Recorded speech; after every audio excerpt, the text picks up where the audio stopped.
Hello, welcome to the Richly or Poorly Show. My name is Dr. Stephen Dawson, and I am your show host. Thank you for joining me.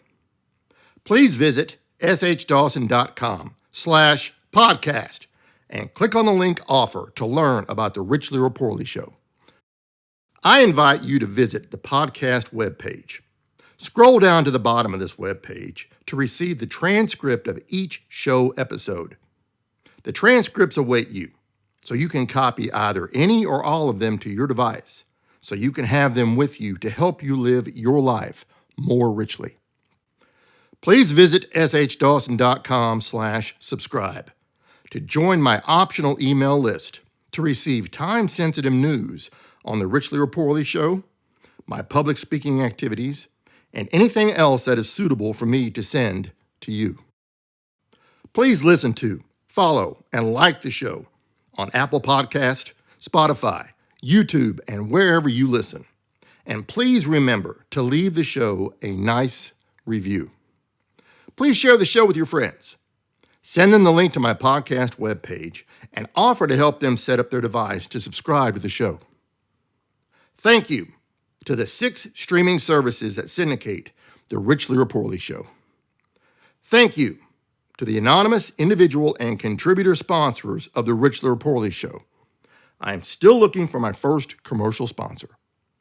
Finally, please continue to email your questions and comments about the show to service@shdawson.com. The show's motto is unmistakable. Richly is goodly. Please consider how you define the term good as we journey through life together in your pursuit of defining the term richly in your life. Last week, I presented on the topic of communication from the position of the second part of the 7-part purchase process, determine trust. Using the scenario where you must purchase from a supplier that you are struggling to trust. The reasons for not trusting them as of now could be that they are behaving as a bully, they do not have the intelligence to be able to deliver what you purchase from them, or they are being forced to do what they do not want to do by another person, resulting in you being unable to trust them. Today, I will present a true story from my 3rd grade learning that is playing out in much of humanity today. The intent of sharing the story with you is to illustrate how you, as a person, and how businesses do not have to suffer from the problem I experienced in October 1972. The intended outcome of this episode is to have money going into your pocket faster than you can count the money by empowering you to live your life more richly, both tangibly and intangibly. This topic requires several show episodes to take you through the events you are about to experience. I started my 3rd grade learning when I was 7 years old. I was not too excited about school. I wanted to learn. What I did not want was to spend 7 hours, 5 days a week, doing only a bit of learning and much sitting around doing nothing. I was 2 months into my 3rd grade learning when I decided my teacher loved to talk but did not like to teach. She simply did not communicate well to teach by way of messages and structured presentations. It was clear to me as a child that she was in the wrong line of work. One day in October 1972, she gathered the 32 students in her class around her feet as she sat in a chair to do some teaching. That day, she read us a story. I did not like the nature of how our teacher taught, so I did not listen closely. I did not like the theme of the story she read, so I ignored her. She then said at the end of the story 2 things I had never heard from anyone before. First, she said we were to take the story we just heard and do a creative writing assignment of it, where we write a story like the story she just read. Second, we were to do this assignment at home in the form of homework. The assignment was due to her at the beginning of the next school day, which was less than 24 hours. Well, my heart almost stopped from the shock. I knew I did not know the story to do anything with it. She did not define creative writing, so I did not know how to do creative writing. She did not define homework, so I did not know how to do homework. We went on about our day with our other assignments and went home. I did not learn until years later the complexity of the definition of creative writing. It is one of the most difficult forms of writing, way more difficult than academic writing. I was shocked to think of how silly my teacher was to require a creative writing assignment from us as third grade students. So I went home that day to where every child did in those days after school was over. I went and watched television. Indeed, not a good choice for a homework environment. I got some paper and a pencil and began to write what I could from what I heard about the story. I understood creative writing was to write a story about a story. That is not the same definition she provided to us, but I did not know the difference at the time. So I wrote what I understood the story covered as a summary of the story. The next day, we all gave our teacher our homework assignment the first thing in the morning. A few hours later, we all gathered around her as we did the day before to hear what she was to say. She said she read all 32 assignment submissions. She said she was disappointed in 31 of us. She said she was thrilled and quite impressed with my work. Well, my heart almost stopped again from the surprise. She then read my writing assignment to the class. All my classmates were impressed by my work. What I wrote was nowhere near close to what was contained in the story our teacher read to us. The teacher then explained in a bit more detail about creative writing. I wrote what she wanted, a story on a completely different topic, having no idea what I was doing. I never told anyone anything about these events. Now, why in the world would the teacher not explain in detail the day before about creative writing? She did not explain because she simply did not know how to teach. Why in the world would a teacher send off their students to do homework without explaining in detail about how to do schoolwork at home successfully? The same reason. She simply did not know how to teach. I read an article in May 1999, published by Microsoft. They said in the article, the day had arrived when there was no difference between a word processing document file and a web page.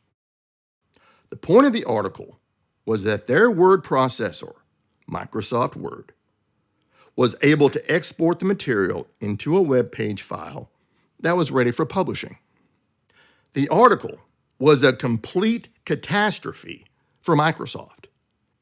The majority of the audience of the world who read the article understood their point to be that there is no need for word processing anymore, as it is better to use web pages to communicate text messages.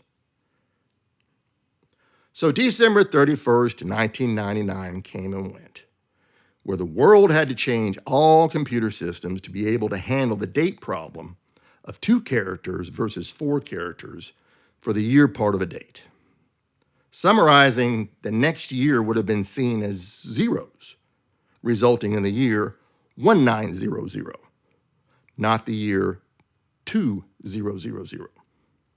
The problem was fixed by almost all computer users in the world getting a new computer. Then the economy crashed 6 months later, when many e-commerce companies went bankrupt.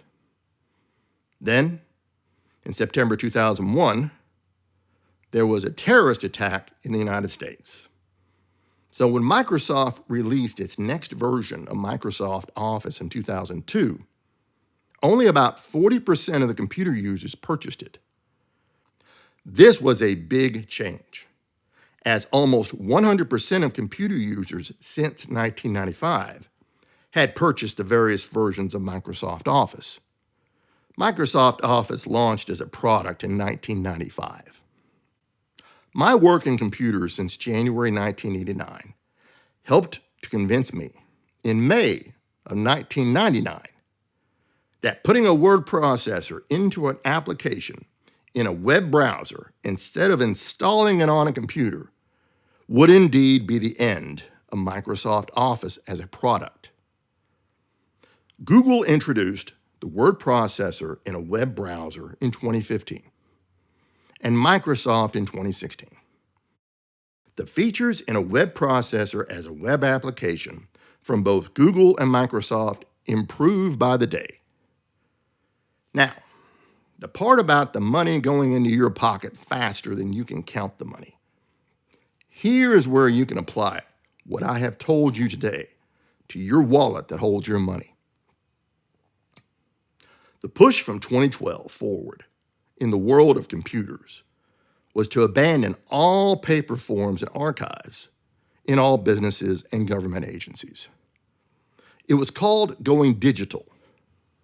The trend was growing both bigger and faster until the global pandemic occurred in January 2020. Then, going digital had to happen immediately. No one, understandably, wanted to touch a piece of paper that could be contaminated with a form of biology that was able to kill a person. All companies that wanted to be 100% digital by June 2022 completed the effort and became 100% digital.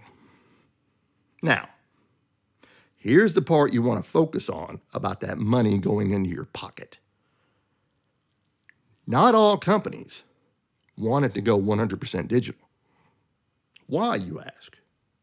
Simple. They were too lazy to do it.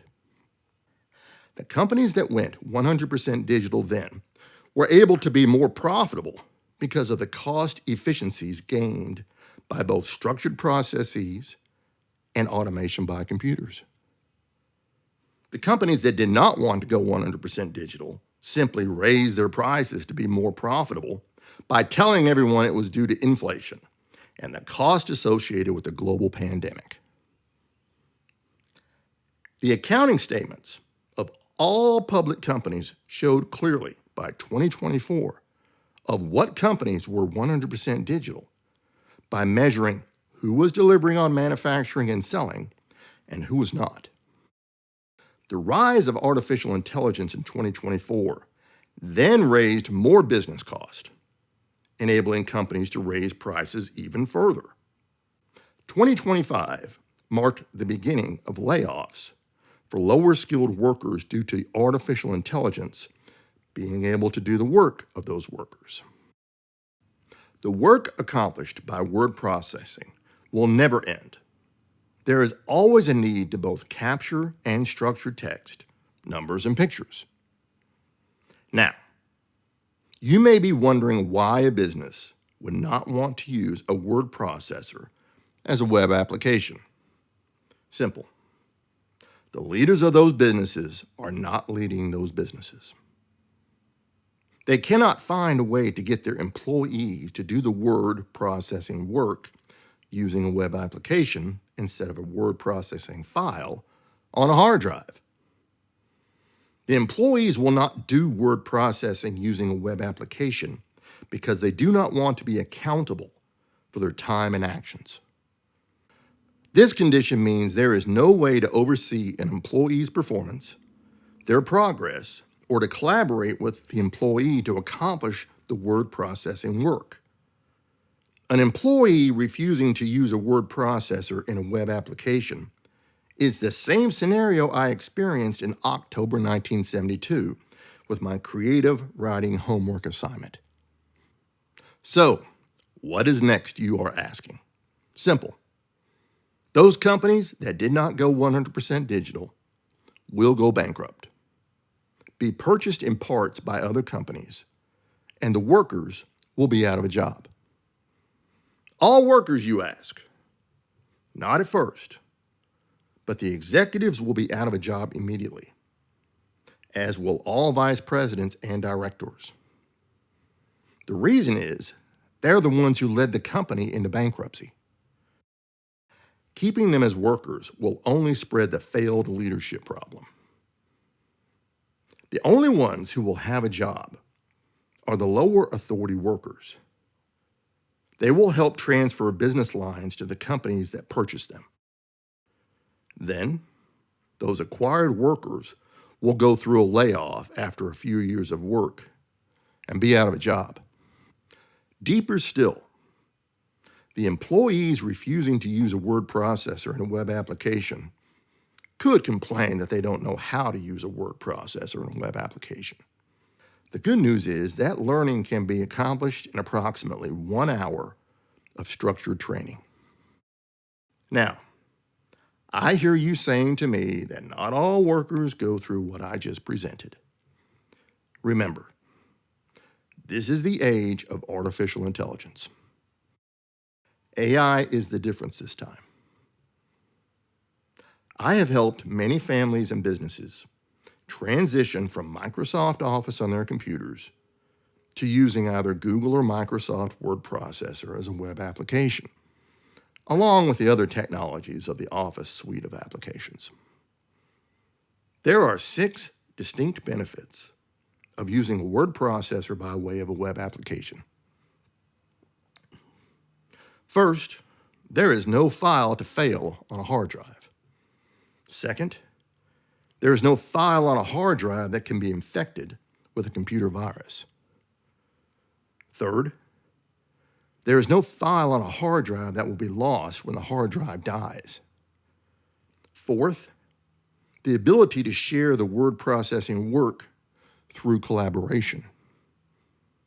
Fifth, the ability to translate text entered in word processing work into another language.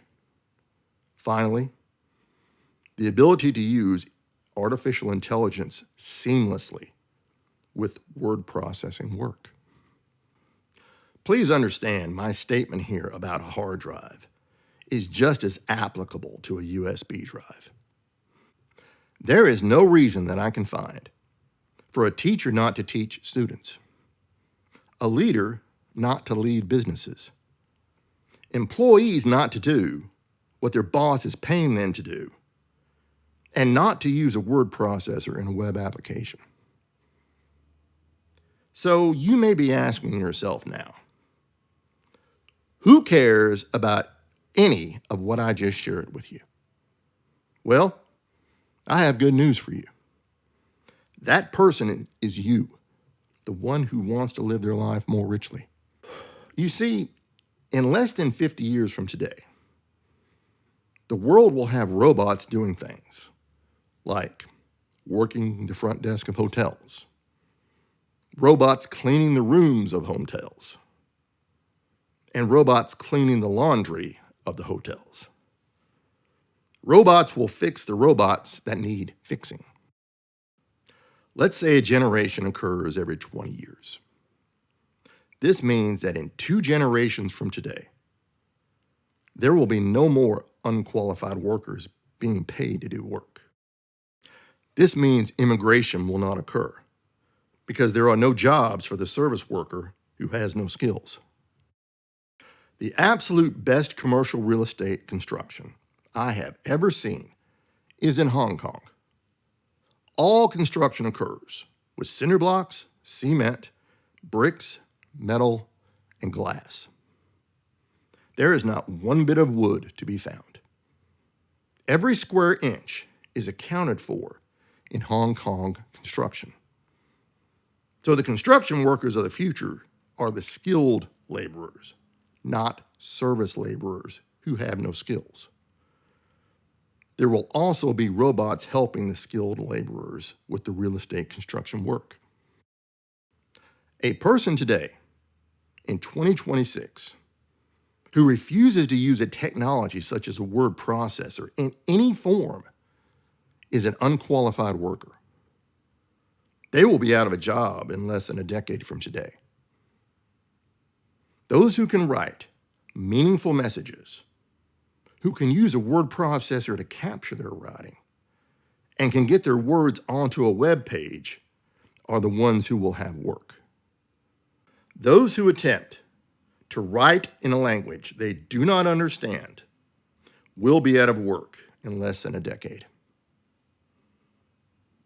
The artificial intelligence already in place today can do all I am describing to you today. It is a matter of how well artificial intelligence can do the work today. It is my considered position that artificial intelligence will be mainstream in the lives of those in developed nations in less than 5 years from today. I hold this position because of the smartphone positioned in the hands of 75% of the world's population today. Smartphones will accelerate both the development and the adoption of artificial intelligence more than any other piece in the picture. Now, I have shared much information with you today. Next week, I will provide you with more context on how to succeed in the time between now and the next 10 years, specifically between now and the next 5 years. Succeed in the form of maintaining your form of income and having money going into your pocket faster than you can count the money. I suggest you take the time between now and our time together next week and put your hands on Google Docs and Microsoft Word online. Both are free to use. Take the time and use both of the word processors to write a simple one-page letter to a loved one. This action will teach you the mechanics of using each of the technologies. You will need to learn Google Drive and Microsoft OneDrive to do what I just suggested to you now. But that will only take you another 15 minutes to learn both of them. Here are 2 links for you to visit to do this work. First link, OneDrive.live.com. Again, OneDrive, which is one word, OneDrive.live.com. Second link, drive.google.com. Again, drive.google.com. Well, that's it for today. Richly is goodly. Thank you for joining me for this episode of the Richly Reportedly Show. I have enjoyed presenting to you today. Until the next episode, I hope you will be safe and join me next week. Until then.